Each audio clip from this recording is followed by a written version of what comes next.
Hello everybody and welcome back to another episode of Minecraft Myth Busting. This is the second episode of Mini Myths where we answer a few smaller questions that didn't really deserve their own episode but were certainly worth answering. So as always, feel free to leave a myth or a question in the comment box down below regardless of how big or small your question is. So our first of 5 myths this episode is to do with zombies picking up armor items. Let's say you get killed by a zombie and it picks up your armor after you die, then when you kill it to get your items back, would the armor have taken durability damage when you attack the zombie? This can be answered with a simple test. We are going to spawn in a zombie who can pick up items and give it a fresh set of armor and a regen potion so we can attack it many times. Then kill it and see what state its armor is in.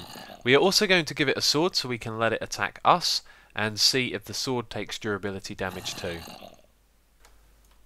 So I've let this guy attack me a whole bunch of times. I've also been attacking him, so it's time to kill it and find out what our results are. So this may take a few hits as he's got diamond armor on, and you can see there in the hotbar that the sword hasn't taken any durability damage, neither has any of the armor with the exception of the helmet. Now the reason for this is because I also removed the blocks from up above here, and that means that the sunlight can damage the helmet. So even if it's one that you give to the zombie and it's not one it naturally spawned with, the helmet is the only thing that's going to take durability damage. Our second myth is to do with dispensers and bone meal. Often when using a setup like this, it is assumed that the dispensers are using up the bone meal inside. But if we open the inventory of the dispenser, you can see that none has been used.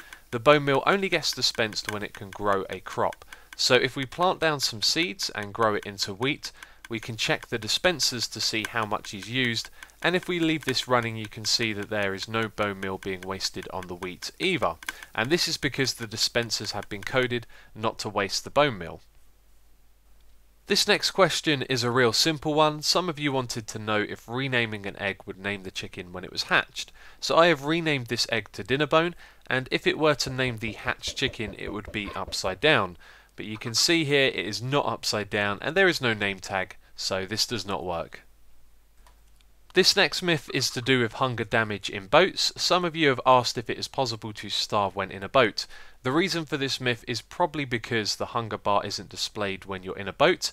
I don't know if that's intended or if it's a bug, but if we use an external program to edit our hunger when we are in the boat, so it is at 0, then you can see that the player will take starvation damage.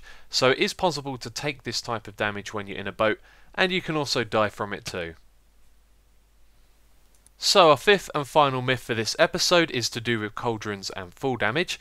We know that water can stop fall damage, but can the water in the cauldron do this too? Probably not, but we will do a test and find out. Now if you have messed around with cauldrons before, you probably know that it is very easy to walk over them and not be standing in them where the water is. So the best way to do this is with a relative teleport upwards once we are in the cauldron. So when we fall back down we will fall into the cauldron and not on it. So let's switch into survival mode and teleport ourselves 30 blocks upwards, and there is your answer. The water in the cauldron doesn't break fall damage. So that is it for another episode of Minecraft Myth Busting. If you didn't see the last episode of Mini Myths, be sure to check it out, and if you enjoyed this video, please do leave a like, it will always be appreciated. But that is it from me, so as always, thank you very much for watching, and I will catch you next time.